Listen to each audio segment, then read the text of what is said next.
Thomas Merton once said that we spend our whole lives climbing the ladder of success only to find that our ladder has been leaning against the wrong wall. This is an image I truly love. Today, I want to talk about how we pick the walls we climb with greater awareness and intention.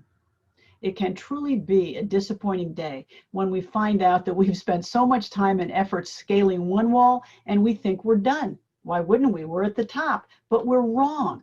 It shakes us when we find out that in building a life that we call success, that others have told us is a success, that we have focused on the shiny objects in front of us and have paid almost no attention to building our capacity to cultivate the peace, wisdom, and contentment that truly make our lives rich. We are so often left just holding our shiny toys while we are buffeted and bruised by the winds that life sends our way. Our toys don't save us. They don't make everything okay. They don't protect us. We have no idea where we went wrong, what we should have done differently. We were told, weren't we, that we would be happy with all this stuff, that it would be enough, all those diplomas on the wall with their gold seals and their fancy writing, all the stuff that we've accumulated. Not so much. So what happened? My topic today is the second half of life, and I take much of my inspiration from Richard Rohr's great book, Falling Upward, A Spirituality for the Two Halves of Life. So let's focus as we go forward on that notion of falling upward, because that's kind of what it is. For him, dividing life up into the first and second halves, it's not a chronological notion, even though it would be so much more easy if it were. It's an experiential and an awakening one. Generally, we find that those who are embarked on the second half of life are the elders among us, but it's not always that way. Something, and it's not age alone, pushes us into the second half. Something points out for us on a pretty visceral level that the stuff we have focused on in our first half of life thinking will not get us through all of it.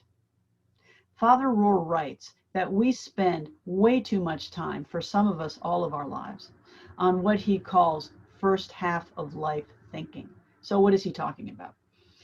Well, he's talking about all the values that we've been taught to put first. The first half of life is the period in which we build our security, our identity, our achievement. The preoccupations that we focus on in the first half of life thinking include establishing our personal identity, including our career goals, our career success, professional identifications, the pursuit of financial security and wealth, attaching ourselves to significant people or projects, and establishing status in our professions or our communities. So is all this sounding familiar? Yes, because we've all done it. So what is wrong with success and achievement? It's what we teach our kids to do, isn't it? It's how we encourage them to grow up. We do, and there's nothing wrong with it. The problem comes when we fail to realize that the first half of life is not the main act. It's the training ground. It's the warm-up for the second half, which many of us never reach. Why? Because we remain focused on our first half. We need to keep going and recognize the first half for what it is. It's the phase in which we prepare ourselves to go further, to move into the broader vistas of our second half of life. It's there that we find the peace and contentment that comes with wisdom. It's there that we find the ability to look life's tragedies in the face and weather them without letting them derail us. The second half brings us to what he calls the far shore. In the first half of life, what are we? We're young, we're ambitious, we're fearless, we are unlimited. We don't even consider mortality or death. We are going to live forever. In this phase, in this first half of life phase, we answer the questions that are important in life, such as, what makes me significant? How will I support myself and my family? Who will travel with me on this journey? This first half of life is when we, in a sense, create our lives' structure, what he calls the container for our lives. Who are we? Why are we special? What do we know how to do? Who do we love? What is our place? We develop all the particulars that distinguish us, we achieve success, and we see how we stand out from the pack. You develop your healthy ego, because without it, you cannot move into the second phase. You create the image of you. The occupations of the first half are necessary, and if we don't do them right with all the proper guides and supports, we may not even make it to the second half. It's a half we have to do, and we have to do it right. The problem is that many of us don't realize it's just half. In this phase of life, what do? We learn the rules, the guidelines, the laws, the codes that give our individual and collective lives structure and meaning. We learn to be honest, to play fair, to work hard, and respect others. We learn the rules of the game, and we become good at them. We succeed.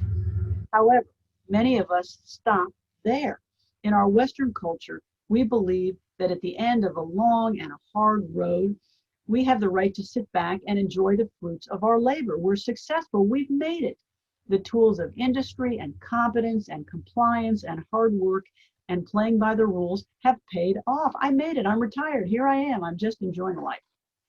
Okay, so what happens next as you're sitting there enjoying the fruits of your many years of labor? Blam! Life comes along and hits you upside the head with what? Illness, family disruption, job loss, global pandemic, natural disaster, some event that shakes the foundation of your worldview and taxes your resources beyond their ability to respond. We have all been there. I have been there. I recently spoke about it. We have all seen friends or family members reeling from the effects of unexpected difficulty or even tragedy. At some point, our first half agenda shows itself to be insufficient. Spiritually speaking, we are led to the edge of our own private resources. So what do? Typically, we call upon the tools that we've learned to try to get through these challenges. We call upon the tools of mastery, which made us so successful in our first half of life thinking. We try to outthink them, power through them, control them, somehow show that we can get through this. We don't want to seem weak, so we remain strong. We project that we can do this ourselves. We take a few days off, we'll be fine. Not a problem. Not so much. Father Rohr calls these unexpected life events the stumbling stones that interrupt and just get in the way of what appeared to be a seamless and unobstructed path. These stones prompt us to move beyond our limited way of experiencing the world toward the more spacious view we find in the second half. So how does that happen? Why does that happen? Because the first stage of life doesn't really equip us to deal with life's setbacks. It teaches us that life is progressive and linear, or at least a successful life is progressive and linear. We continue to work, we move up, life gets better as a result of our efforts. The problem is life is not like that. It moves from side to side. It zigs and it zags. It's back and forth, often at the same time. It's not neat, predictable, or controllable, much as we would like it to be. First half of life thinking gives us no frame of reference when life throws us a curveball. So we despair. We think we've lost our way, that our lives have somehow completely gone off the tracks. However, we need to look at it differently, and it frequently takes such derailment to help us find what is actually our real life, our deeper life. It is this paradigm change that helps us weather life's challenges. What we have done with our first half of life thinking is confuse our life situation, the structure we have built, the container we have built, with our real life, which is what Father Rohr calls the underlying flow beneath the everyday events. We do not stop and pay attention to our real life, the substance of who we really are, until the particulars of our life situation, the structure we have created, simply falls apart. We have to find a way to move forward when that happens, to make progress, not, as Joan Chittister puts it, in terms of advancement, but in measures of depth. Kate Bowler is an assistant professor of history of Christianity at the Duke Divinity School. She is a historian of what is known as the prosperity gospel, and she's the author of a book entitled Blessed, a History of the American Prosperity Gospel. At the age of 35, she was diagnosed with an extremely rare form of cancer, which at the time of her diagnosis was in stage 4. She had an infant son at home, a loving husband, a great career, a book deal, and unlimited plans. I can't even imagine the progression of emotions and fears that she went through. She wrote an article for the New York Times captioned "Death, the Prosperity Gospel, and Me," that details her journey. It's a wonderful and an insightful article. In it, she wrote that she watched her friends try to impose an order and a logic on a situation that had no order or logic. They kept trying to make sense out of it in a way that might make them feel that someone was in control, where in truth of fact, no one was. She writes, "One of the most endearing and saddest things about being sick is watching people's attempts to make sense of your problem. They looked for order where in fact there was none." She described a neighbor coming over to her house, knocking on the door to tell her husband that everything happens for a reason. Her husband said, "I'd love to hear it." The woman was startled and she said, "Pardon?" Her husband said, "I'd love to hear the reason my wife is dying." No one could articulate a reason because at the end of the day, there was none. She wrote that as far as she could tell, bodies are delicate and prone to error. She wrote that cancer kicked down the walls of her life. She could not be certain that she would ever take her son to his first day of elementary school or finish projects for a job that she loved. She writes, "Cancer requires that I stumble around in the debris of dreams I thought I was entitled to and plans I didn't realize that I had." She fell through the carefully crafted structure of her life situation, and she came face to face with her real life. With this new clarity, she also had new insights. She wrote, "But cancer has also ushered in new ways of being alive. Even when I am this distant from Canadian friends and family, everything feels as if it is painted in bright colors. In my vulnerability, I am seeing my world without the Instagram filter of breezy certainties and perfectible moments. I can't help noticing the brittleness of the walls that keep most people fed, sheltered, and whole. I find myself returning to the same thoughts again and again. Life is so beautiful. Life is so hard." Her illusion of control had to give way. She wrote that at some point we must say to ourselves, "I'm going to need to let go." At some point, you just surrender. You realize that your own resources will not carry you through, cannot give you peace. You drop the walls around your survival station and spirit flows in. Some call it grace. God does not walk in through the doors that you have so carefully built, but through the walls that have fallen down. It was at this point that Kate Bowler turned and entered her second half of life journey. The new truth of her life was simply that she was not in control, and that was just the fact. She was headed down an unknown path, one that involved suffering and uncertainty and loss.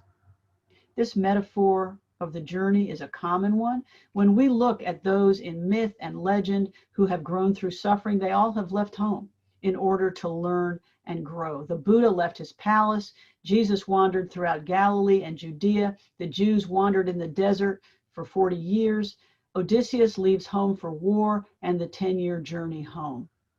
Father Rohr suggests that we must do the same, obviously not geographically most of the time. We grow by leaving the comfort and familiarity of the world that we have constructed. We leave the container we built and we venture into unknown places. We don't go willingly. We go when we are booted out of our comfort zone by a life event that was unexpected and sharp and just moved us off the familiar path on which we were walking. She could not have had the realization she had if she had not endured the suffering of that cancer diagnosis. So let's talk for a second about the question of suffering. It's a loaded word.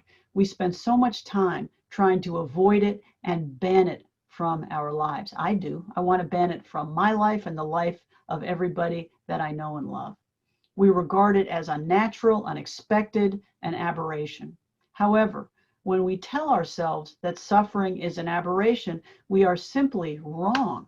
It is, as Father Rohr put it, and Kate Bowler realized, part of the deal. Instead of being a linear march upward, life is messy, we learn. And it includes loss and renewal, order and disorder, chaos and healing, all at the same time. Our life opens up when we permit ourselves to journey into this mystery. When we give up the rigid box that we have put ourselves into in our first half of life thinking, what we do, the structure we've built, the rules we follow, we become open to so much more. We see the beauty and fragility of life around us. We see the impermanence of it all. We have a much deeper appreciation for what we know is lovely but fleeting. When we let down our walls and simply accept that life is wonderful and heartbreaking all at the same time, we give ourselves the ability to hold it all lightly. Father Rohr writes, whole people see and create wholeness wherever they go. Split people see and create splits in everything and everybody. By the second half of our lives, we are meant to see in wholes and no longer just in parts. Yet, we get to the whole by falling down into the messy parts. So many times, in fact, that we long and thirst for the wholeness and fullness of all things, including ourselves. Falling upward. We get to that greater vista of our second half. We get to greater wisdom by the depths that we experience. Ultimately, we see this wholeness and we gain the wisdom in our second half of life journey. We seek to know life in its wholeness and to know ourselves in our own wholeness. What a journey and what an opportunity. As we move through this series, let's open ourselves to these questions and to these possibilities. So thank you for listening.